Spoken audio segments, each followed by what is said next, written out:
My name is Craig Roggow. Thank you for joining me on this presentation today. I'm going to be discussing offshoring.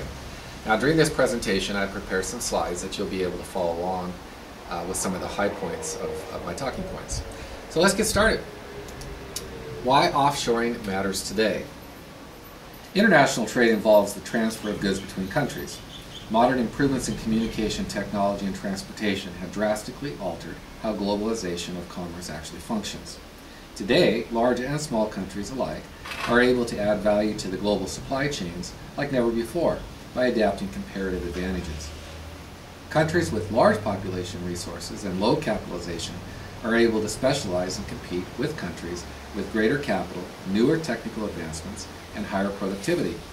The Stolper-Samuelson theorem describes this interaction between relative price of output goods and relative factor rewards, specifically real wage and real returns to capital.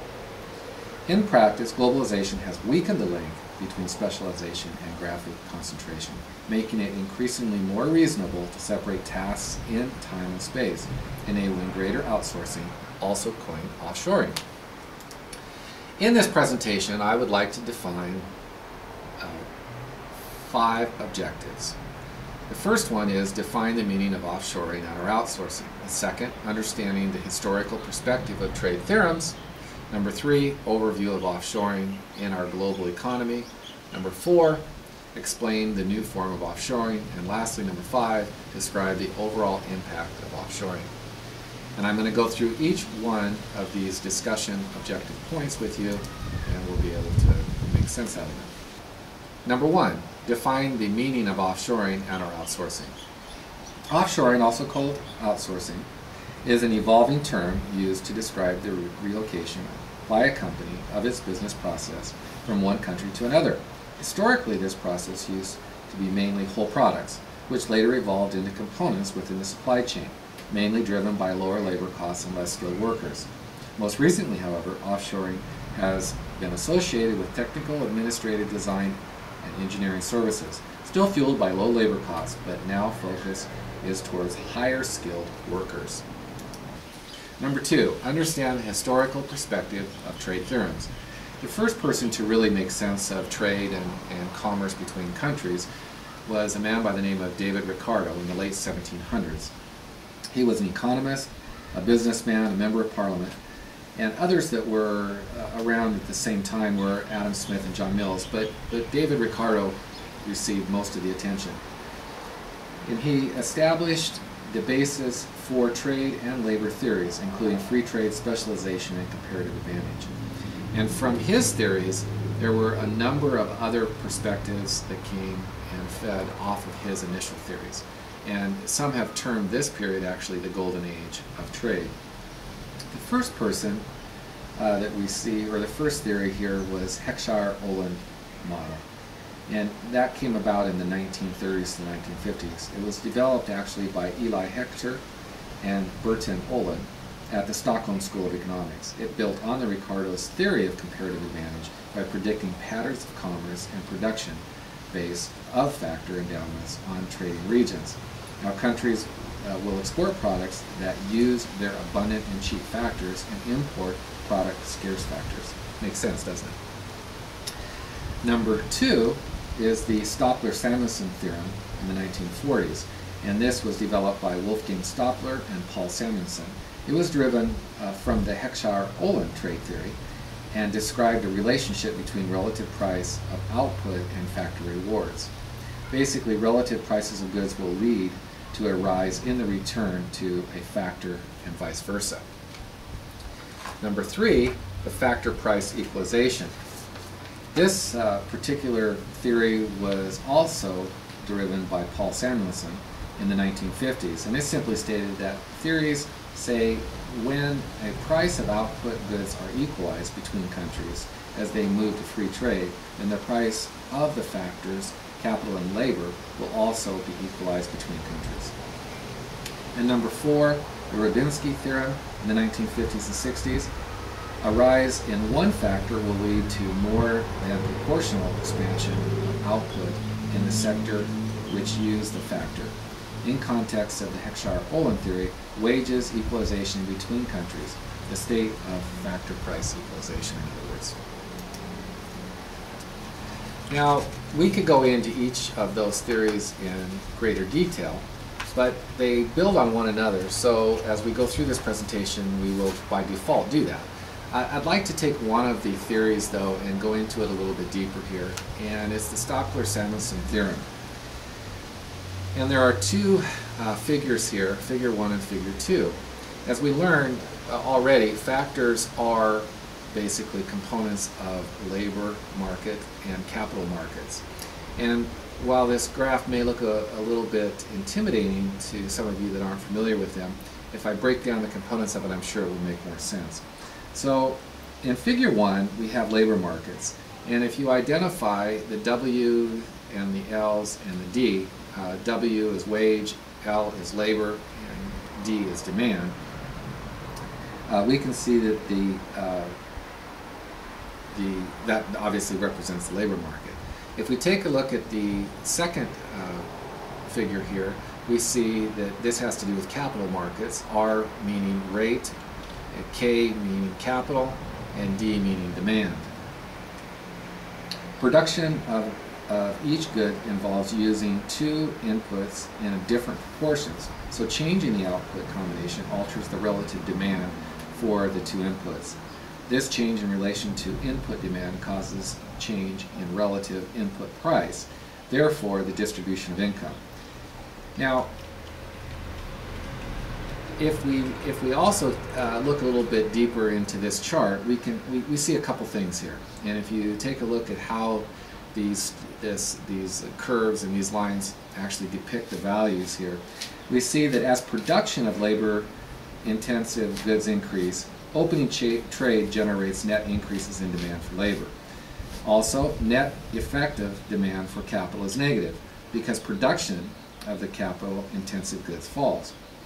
With mixed factor endowments, the reward paid to the abundant factor rises, and that paid to the scarce factor falls. The wage-rental ratio under restricted trade exceeds the ratio under arctic. Now, arctic is basically a closed economy, if we're using that term in relation to economics.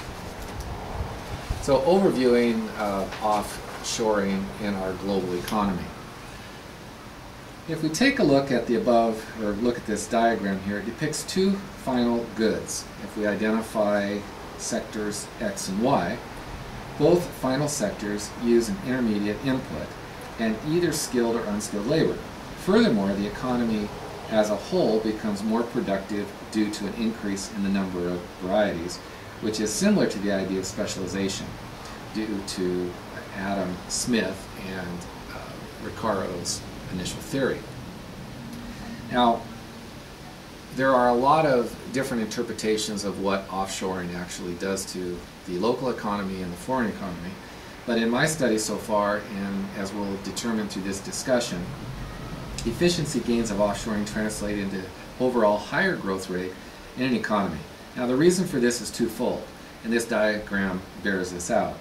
First, offshoring reduces the production cost of firms by replacing domestic high labor costs with foreign low labor costs. This increases profitability of a firm and results in higher investment in research and development. Secondly, the effective labor force is increased because jobs that prior to offshoring were done at home are now done by foreign workers in a foreign country. This broadens the effective labor force, thus also increases growth. Now, I'd like to explain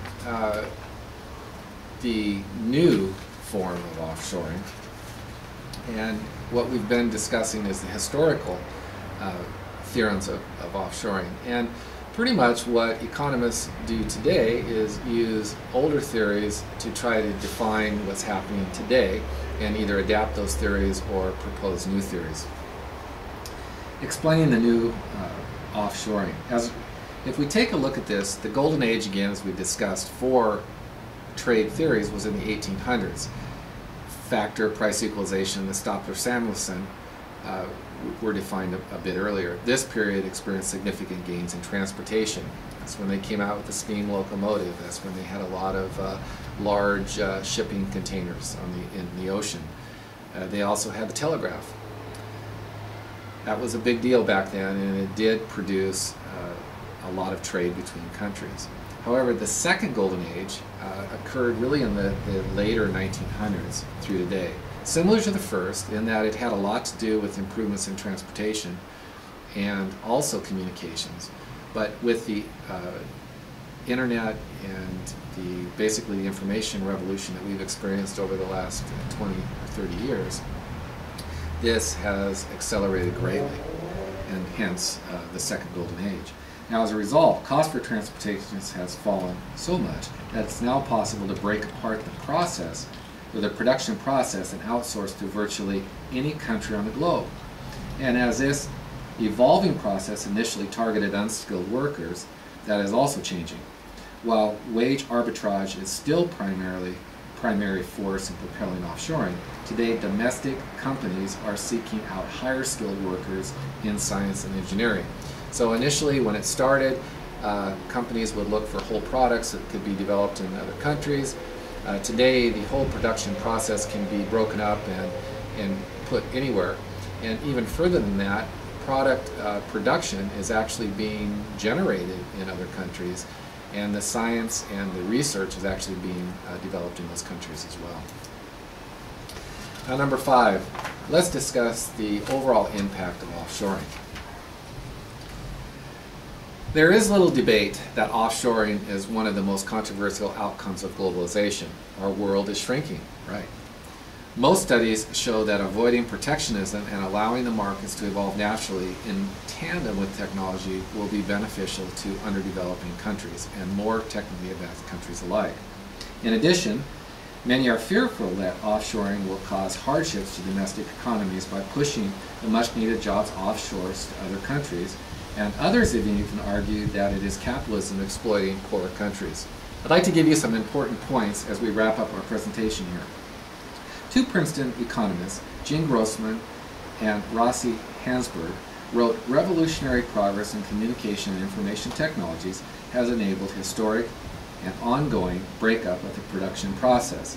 Countries like England and Portugal still produce some goods from start to finish, but increasingly they participate in global supply chains in which the many tasks required to manufacture complex industrial goods, or increasingly to provide knowledge-intensive services, are performed in several country locations. It is clear that the core activities of firms may be completely redefined by globalization, and the growth of offshoring will fundamentally transform how business is done today and in the future." So in summary, trade has changed dramatically over the last 2 decades. Whereas trade historically involved the exchange of complete goods, today with globalization, it is increasingly entails different countries adding value to the global supply chain from many different tasks and perspectives. To a large extent, increases in communication technologies, including the internet, have enabled offshoring to flourish, truly benefiting both trading partners. If you'd like to receive some more information on offshoring and the effects that it may have for you or your business, please take a look at some of the references that I have here for you, and come to a website where I've actually produced a study in greater detail at mergersandacquisitionstrategies.org. You don't actually have to use this here. You can actually use it as the title of my presentation, which is Why Offshoring Matters. So again, mergersandacquisitionstrategies.org/Why Offshoring Matters Today, and you'll be able to find out more information on offshoring. Thank you very much for joining me for this presentation, and I hope it was helpful.